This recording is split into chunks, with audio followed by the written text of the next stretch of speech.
Hi everybody, my name is Allie. Welcome back to my channel. If you're new here, hello. If you're returning, welcome back. Thank you for being here. I appreciate you. So today, I think we're just going to get a little bit back into the basics, back into the classics, and do a good old just book recommendation video. I haven't done a just classic book recommendation video in probably close to a year. I wanted to update kind of one of my favorite genres, which is a good old enemies to lovers fantasy romantasy thing.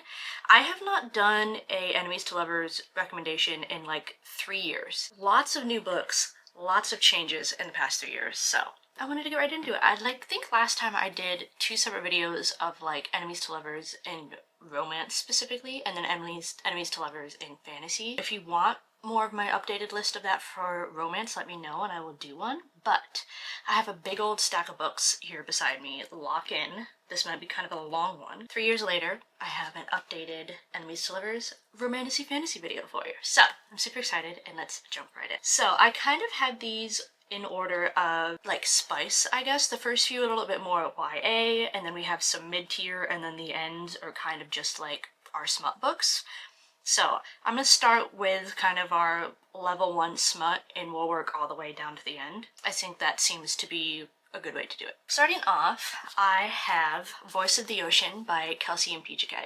This is very YA, not a lot of smut. There's like a kiss scene in it, but this is a Little Mermaid retelling, and I really loved this book. I thought it was so cute. I am, as much as I am a fairy smut, I'm also a mermaids girl, and there was a drought of mermaid and siren books, so anytime I can get my hands on one, I love them. I have a little like shelf in one of my bookshelves that's just like all my little mermaid books, and I love to look at it because they all look so pretty, and it's a stunning cover. But Voice of the Ocean is a YA Little Mermaid retelling. Our main character is Celeste. She is a siren princess who becomes infatuated with humans in human life. Specifically, her love interest Raiden. He is the captain of a pirate ship. Secretly, you find out, is a prince. Her siren army, I guess if you want to call it, is sent on a mission to basically destroy his entire ship and kill all of his crew.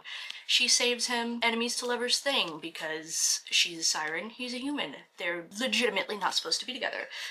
There is a second book for this supposed to be coming out at some point. I think it's in the process of being wrote. This is a debut novel. I do really enjoy it. Again, YA, very simple, not a lot of smut in it, but I did think it was very entertaining and very cute. And if you are a Little Mermaid fan, this is just a really good recommendation for that. So, starting off with Voice of the Ocean, and I adored it. Moving on, again, something still a little bit more YA, not super smut. Blade of Secrets by Tricia Levenseller. This actually has a second book. I believe it's a duology, and I have not read the second book yet. This I thought was very unique, and I really loved it. I hadn't read it in a few years, but again, more YA. This follows, I believe it's Zavia or Zevia. It's Z-I-V-A, Zava. She is a blacksmith, like sword maker in her town, and she has like a unique gift that she can put magic into whatever weapon she's making, so they have like more damage than normal weapons. She is basically forced by the kingdom to start making weapons for their army, joined by this hot mercenary guy. Enemies to lovers between her and hot mercenary guy. I really loved the banter in this book, and I just thought it was a really unique storyline. All romances now are like the badass female lead, and like it has that, but I feel like it's in a different font than what I'm used to, and I really enjoyed it. It's a pretty quick read. Again, YA, kind of small fonts, but very entertaining. I don't know, I do need to read the second one because it left on quite a bit of a cliffhanger, but if you like a good YA, you're not a big smut person, a very more unique storyline, you're not looking for something super big, I think this would really be for you. So I genuinely love this book, so read it if you have not. Getting up a little bit more into like light smut, the next few are gonna be in that area, but I have The Games Gods Play by Abigail Owen. This is a romantic fantasy, but if you are like a Greek mythology person, if you are like a Hades and Persephone thing, this is more your area. This is like Greek mythology, but in a modern world. Our main character's name is Lyra. She ends up getting chose by Hades to be his competitor in a game. It's like a Hunger Games things, but each god has to pick a human warrior to fight in a bunch of challenges to be able to keep their power. If you don't win, you are like stripped of your powers, and the god that wins is like in charge for the next 5 years or whatever. So it's a really unique concept. I like a good Greek mythology. Also, the sprayed edges on this are gorgeous. This is also having a second one come out, I believe, towards the end of the year, so it's a duet, but you'll probably be able to catch up with them pretty quick if you start reading it around now. But my character is Lyra. She has been cursed by the gods to be unlovable, so she is like an orphan, abandoned, doesn't really have any friends. She is cursed that she cannot be loved, whether it's like romantically or friendship-wise. She is just like super lonely and sad. She makes a deal with Hades. He chooses her to be her champion. And it is an enemies to lovers between Hades and Lyra. Persephone is in this, but because it's set more in the future, Persephone is like dead and like doesn't exist. Her magic is gone. Hades and Persephone were a thing at one point, but are not during the writing of this book. I just thought that this was really cool and really unique. It hooked me really fast. I was obsessed with it. I have had the second book pre-ordered for like months, and I really loved it. If you like a Greek mythology, I really suggest it. Is it super Greek mythology accurate? No, but it's really good. There's a little bit of like light smut to it, but very much enemies to lovers. I think this does enemies to lovers very well. So check it out if it sounds interesting to you. Moving on to a completed duology that I actually just finished not long ago is The Jessed Heir by Sarah Hassan. This is a completed duet. The first book is The Jessed Heir and the second book is The Jessed Crown. These again are a little bit lighter smut. They are definitely more plot driven than they are smut driven, which is preferably what I like. I loved these. I was obsessed with these books. I still am. I think about these books all the time. This is kind of the classic, I'm the last of my kind and nobody knows I'm here, but I have the powers to save the world, and if everybody knows who I am, they're gonna kill me. That's this kind of normal, really popular trope, but I think it does it really well, and it's incredible. This follows Sylvia. She is the last of the Jesseds, which are a pretty much now extinct group of people. They have been taken over by the modern crown, and they have all been enslaved and killed because magic is now looked at as bad, and they are one of the only types of people left that have magic. So if anybody knows that she is Jessed or has magic, she'll just like be on sight killed. She is then coincidentally chosen by the prince to be his warrior in another yet set of challenges, because that's what enemies to lovers books love to do. They love to do a challenge. That's what they all do. But for the challenge being like the whole reason they meet up, it's not the whole book. And that's what I think I really liked about this. I think the whole like trials and challenges were maybe 20 to 30% of this book. And I thought that that was really refreshing. It didn't like, characters didn't only rely on their like relationship progressing because of trials. Like, it helped, but it wasn't the only reason that they were interacting at all. And I feel like that's what a lot of kind of trial-based books really depend on, is things only move forward when trials are happening. And that's what I felt like was really refreshing about this series, was you kind of forgot the trials were happening until like halfway through the book when they start, and you're like, oh yeah, that's why they're here. I love kind of the fine family aspect of this series as well. Very great banter. Very good enemies to lovers. Our main love interest is Aaron, who is a crown prince. He also has magic, but you don't know why, and you eventually figure that out. I am obsessed with them. I would say maybe check trigger warnings for this. I think it might deal with a little bit more sensitive topics than some other things do. You're definitely dealing with like racism and colonialism and things. I thought they were really good. The character development in these are great. Watching Sylvia kind of go from having a lot of resentment to her people to actually wanting to fight for them is really great. And yeah, I love these books. I could sing their praises all day.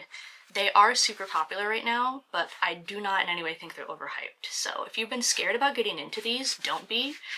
I think they are just as incredible as people make them sound to be. So check these out if you haven't. They are some of my favorite reads of the year. Going into another super popular book that I was a little bit iffy going into, but I also do not think is overhyped, is Shield of Sparrows by Devoney Perry. I was very surprised by this book. I did not think that I was going to like it as much as I did. I read it when it was really super hyped. I believe I did a reading vlog of this. Yes, I read Silver Elite and Shield of Sparrows on a reading blog because at the time I was reading them, they were super popular on TikTok. So I'll tag that video if you want to watch it back. That will probably be a little bit more spoilery than what this will, but you can check that out if you want to see me kind of live reacting to it a little bit more. I was genuinely really surprised about this book. I really liked the magic system of this, and the fact that this was not a Deadly Trials, I'm picking you for my trials book. I liked the magic system of this. I feel like a lot of magic systems is either the I'm the last of my kind and I have magic, or what originally started with more of a Red Queen where people had different colored bloods, but for some reason it's always silver. It's with that with Powerless, it's with that with Red Queen, it's with that in fucking Silver Elite. So many of them, if it's like a difference of blood, it's always silver for some reason. I like this book alone because they picked a different color. They picked green, and I thought that was cool. This, I think, is very classic enemies to lovers. Our main character is the firstborn princess, but into a merged kingdom. So her sister, who is younger than her, is actually going to be taking the crown before her. So she kind of just like, it's giving Merida from Brave. She kind of just runs around and does whatever she wants and doesn't really care about royal life because she will probably never sit on the throne. Her sister is to be married off to a neighboring kingdom that is like super scary and everybody's scared of them because they do magic and have like weird animals and they're super scary. But of course the king love interest guy is like, actually I'm gonna marry your sister and not you. And so the sister's like, shit, don't want to do that, but legally I have to. So that's their dynamic. The Guardian and our love interest, I am incredible character. Obsessed with him. Love him. This is a little bit more light smut. There's like not really any smut till the very end, and it's like one scene and then it's done, which I appreciate. But I love the banter, I love the longing. This man is obsessed with her. There's a lot of plot twists that genuinely stumped me, and I loved it. It's incredible. I'm so excited for the second book. I will 100% be reading it. It's not overhyped. I really think that you should check this out if you've wanted to.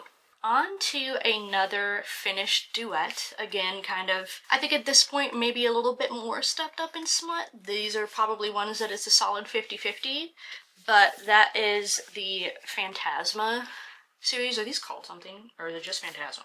I don't know. But the first book is Phantasma, and the second book is Enchantra.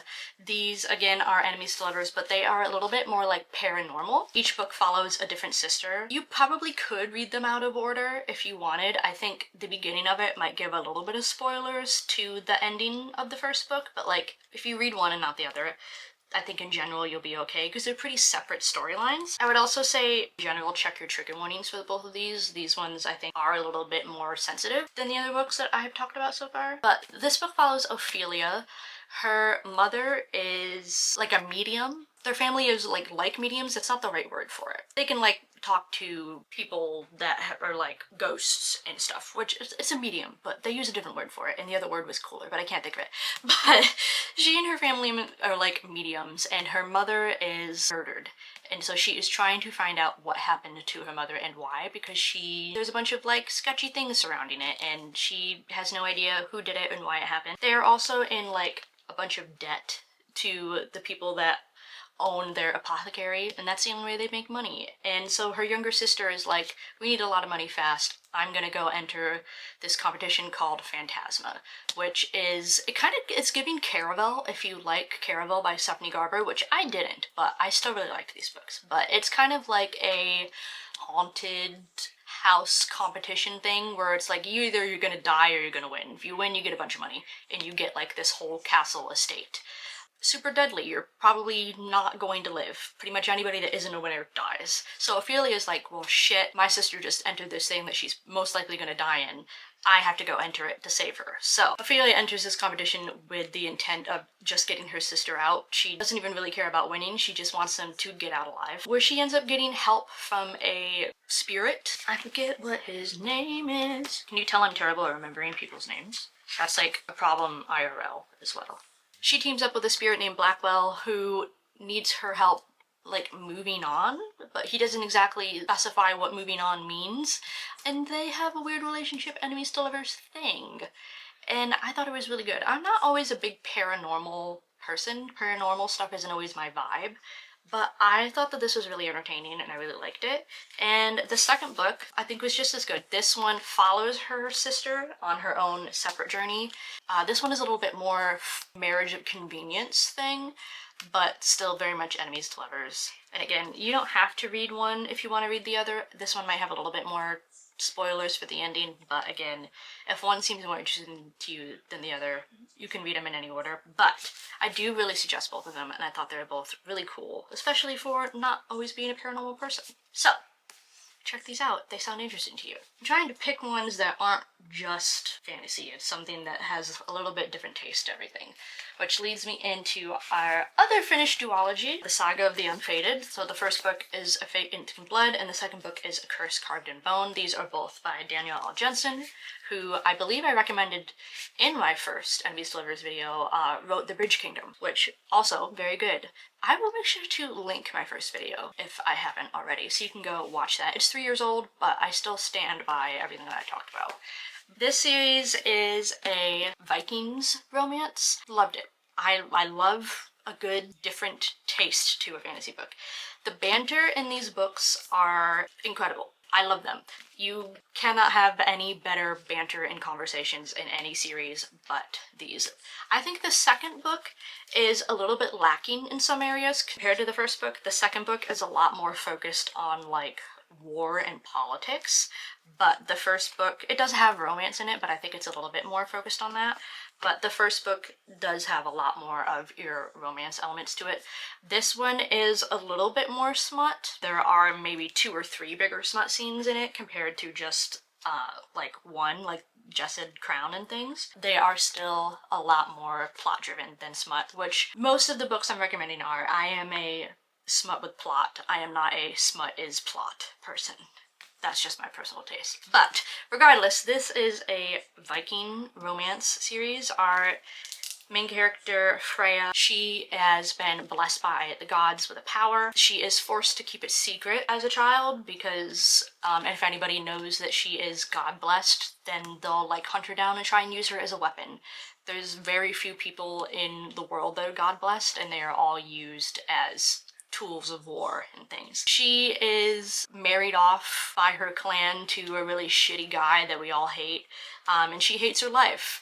And she eventually gets the chance to kill him, and she kills him. But at the same time that she kills him, she reveals the fact that she's god-blessed. And the king is like, guess what? I'm going to now do what everybody said I was going to do, and I'm going to use you for war. Who is she trained by? None other than the king's hot son, who is also god-blessed. And he's hot and tall and has a big axe. So, we love that. His name is Bjorn. We love Bjorn. He's hot, tall, has big axe, good at fighting, has cool tattoos. We love Bjorn. But they have such good banter. It's really well done enemies to lovers, where it's like they don't even remotely start liking each other even as friends till at least halfway through the book.